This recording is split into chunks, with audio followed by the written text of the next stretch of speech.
베드로서를 우리가 읽다 보면 3장 우리가 20절에 있는 19절 20절에는 그가 또한 영으로 가서 옥에 있는 영들에게 선포하시 그들은 전에 노아의 날 방주를 준비할 동안 하나님이 오래 참고 기다리실 때 복종하지 아니하던 자들이라. 방주에서 물로 말미암아 구원을 얻은 자가 몇 명뿐이야. 겨우 8명이다. 이런 말씀과 또 오늘 말씀에 보면 이를 위하여 죽은 자들에게도 복음이 전파되었으니 이는 육체로는 사람으로 심판을 받으나 영으로는 하나님을 따라 살게 하려 함이라.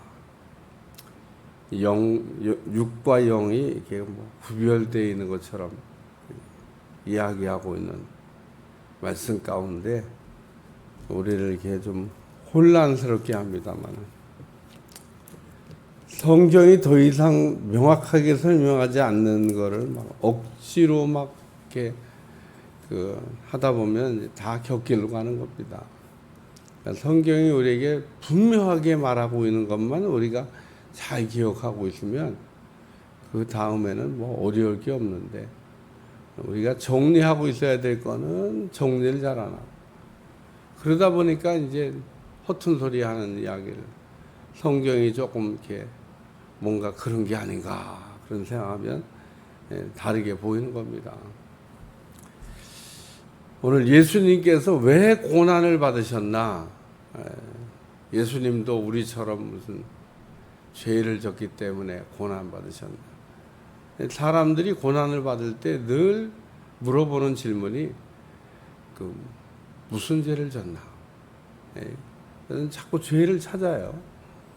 왜냐하면 죄 때문에 고난이 왔다 이렇게 생각을 하니까 우리 그런 때마다 욥을 생각하면서 욥은 뭐 때문에 그렇게 고난을 받았나?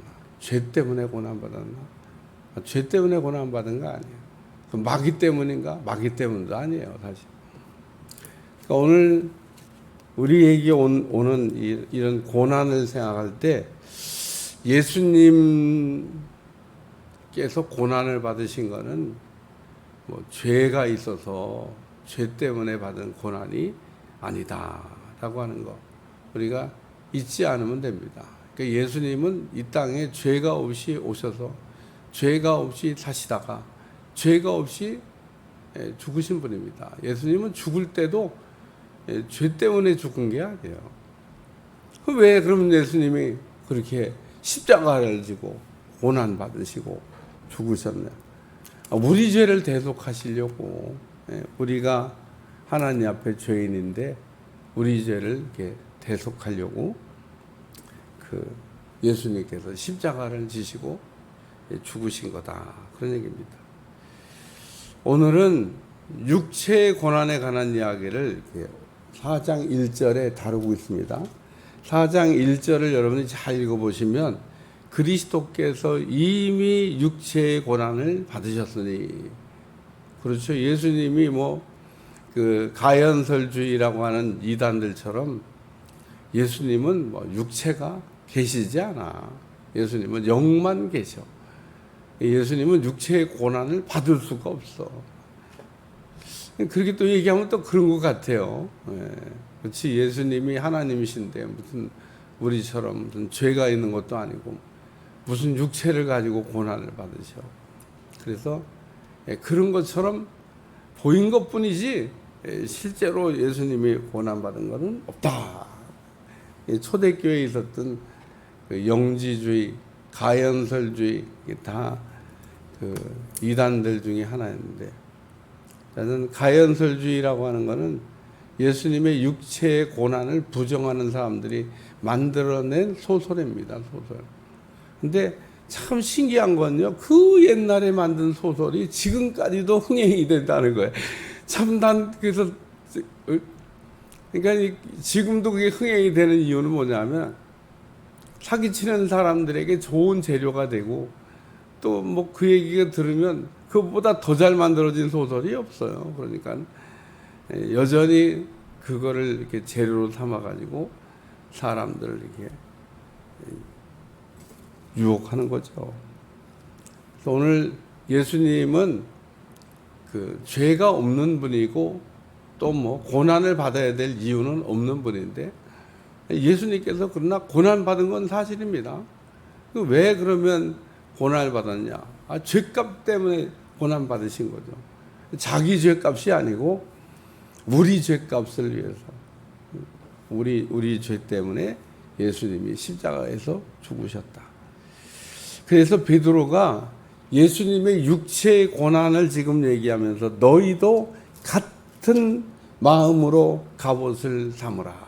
너희도 육체의 고난이 있는 것을 이상스럽게 생각하지 말고 육체의 고난은 예수님도 지셨는데 너희도 육체의 고난을 이렇게 어떤 받을 기회가 혹 있다면 당당하게 받고 육체의 고난을 받는 자는 죄가 그쳤다. 육체의 고난이 있는 사람이 고난 중에 있을 때 죄 안 짓는다 그런 얘기입니다. 그러니까 육체의 고난이 유익이 있어요. 유익. 육체의 고난이 뭐냐? 죄를 안 짓게 한다는 겁니다. 죄. 그러니까 오늘 육체의 그 고난이 내게 유익이라 뭐 이런 말씀이 그 시편에 나오는데 우리가 고난이 왜 유익이냐? 고난은 나쁜 거지. 막 이런 도식을 갖고 있는 사람은 뭐 그게 도저히 뭐 이해가 되지 않습니다. 그런데 우리의 경험상 이렇게 돌아보고 볼 때 우리가 고난이 우리로 하여금 그 성결하게 살고 거룩하게 살고 구별되게 살고 깨끗하게 살고 죄 안 짓고 살게 하고 그렇게 한다 그런 얘기입니다. 그러니까 사실은 고난이 우리로 하여금 하나님 앞에 더 가까이 가게 하는 오늘 우리가 늘 그 죄의 뿌리가 되는 하나님을 믿지 않는 죄를 용서받았음에도 불구하고 여전히 생각으로 죄를 짓고 성품으로 죄를 짓고 습관적으로 죄를 짓고 오늘 우리가 얼마나 하나님 앞에 죄를 많이 짓는지 몰라요. 죄가 그냥 하수같이 막 매일 흘러갑니다. 아니 착하고 뭐 그렇다. 근데 육체의 고난 중에 있는 사람은 죄 안 짓는다. 그 얘기를 지금 하고 있는 겁니다. 육체의 고난을 받는 자는 죄가 그쳤다. 두 번째 말씀은 여기 하나님의 뜻을 따라. 여기 구으로는 다시 사람의 정욕을 따르지 않고 하나님의 뜻을 따라 육체의 남은 때를 살게 하려 하심이라. 그러면서 하나님의 뜻 이렇게 얘기했는데 오늘 우리가 어떻게 살아야 되냐? 뜻대로 살아야 되죠. 뜻대로 사는 게 그럼 잘 되냐? 잘 안 돼요. 성경을 우리가 읽으면서 십계명이라고 하는 것을 우리가 이렇게 만나게 되는데 출애굽기 20장에 나오는 말씀입니다. 시내산에서 이스라엘 백성들이 받았어요. 그러니까 이 율법을 어디서 받았냐? 애굽에서 받았냐? 시내에서 광야에서 받았냐? 이것만 좀 생각하고 있어도 그 뭐 율법이 왜 그 주셨는지를 이게 잘 이해할 텐데 그러니까 바울이 저자는 은혜 받고 나서야 비로소 율법이 뭔지를 알았습니다. 그 전에는 율법이 뭔지를 몰랐어요. 그러니까 율법을 지켜서 의인 되는 줄 알고 그냥 율법을 막 어려서부터 막 지키려고 몸부리시고 또 지켰어요. 다 지킬 수도 없는 거라고 하는 걸 모르고 막 다 지켰다고 하는 걸 이게 나중에 이제 깨닫고 보니까 이게 율법이 지키는 게 아니고 깨닫게 하는 법인데 이게 지키는 법인 줄 알고 하나님이 율법의 용도를 지키라고 하셨지만 우리가 가끔 해봐 그럴 때 그게 진짜 해보라는 얘기가 아니에요. 해봐. 예. 우리 한국말에 하는 표현이 적합한데 그거 한번 해봐. 이게 하라는 거예요? 하지 말라는 거예요. 그게 안 된다는 거예요. 해봐. 예. 그러면 말 표현으로는 해봐. 그러니까 그거 하라는가 보다. 우리는 느낌으로 표현을 잘 이해해야 돼요. 가끔 부모들이 자식한테 해봐! 해봐! 막 이러면, 그러면 소리를 듣고도, 이게 하지 말라는 거구나. 하나님이 해봐! 그런 겁니다. 율법을 지켜봐! 그러니까, 죄 때문에 더해진 법이라고 얘기하죠. 죄 때문에. 그러니까, 하나님의 뜻을 분별하지 못하는 이스라엘 백성들에게 하나님의 뜻을 분별하도록, 하나님의 뜻이 뭔지 알 수 있도록 하나님께서 주신 법, 율법. 참 율법은 우리에게 거울과 같아서 거울을 보고 자기 얼굴이 어떻게 생겼는지 모른다 그러면 안 되는 것처럼 우리가 율법을 통해서 내가 하나님 앞에 죄인이라고 하는 것을 우리가 깨달으면 그러면 예수님을 찾게 되어 있습니다. 예수님을 안 찾는 이유 중에 하나가 뭐냐면 내가 뭔 죄를 졌다고 이게 죄를 몰라요. 응? 모를까 죄를 하나님의 뜻을 이렇게 떡 먹듯이 어기면서 우리가 살고 있습니다. 하나님의 뜻을 어기며 사는 것을 잘 모르고 있습니다. 그러니까 하나님을 사랑하라 그러는데 하나님을 사랑하면은 하지 말아야 될 게 몇 가지 있습니다. 그 중에 하나가 우상숭배입니다. 이스라엘 백성들이 아주 끈적끈적하게 해결하지 못했던 우상숭배 우리에게도 있습니다. 우리는 그 우상을 가지고 있으면서 그게 우상이라고 생각하지 않는 어리석음이 있습니다. 북이스라엘 백성들만 금송아지를 가지고 그게 우상이라고 생각하지 못하고 거기 가서 엎드려서 절하고 그리고 제사 드렸다. 하나님 받으셨다. 막 그런 게 아닙니다. 어쩌면 참 북이스라엘 사람들은 그 사람들이 어떻게 아주 집단 최면에 걸렸는지 성경 읽어봐야 집단 최면에 걸렸는지 어떻게 나라에 있는 사람들이 한 사람도 제정신이 없고 왕이 그걸 하자 그런다고 따라가는 백성들은 정신을 안 차려요. 망할 때까지도 북이스라엘이 아수르에서 망할 때까지도 우상 숭배를 포기하지 않았습니다. 북이스라엘이 멸망한 이후 우상 숭배를 포기하지 않았습니다. 남유다가 조금 늦게 멸망한 거 우상 숭배를 그래도 덜해서 안 한 건 아니에요. 덜해서 남유다도 도토리 키재기예요. 똑같이 우상 숭배했는데 북이스라엘보다는 조금 조금 나니까 조금 늦게 멸망한 겁니다. 그러니까 북이스라엘이나 남유다나 멸망한 이유가 뭐냐면 우상 숭배 때문에 멸망한 겁니다. 하나님의 뜻대로 살지 않은 거예요.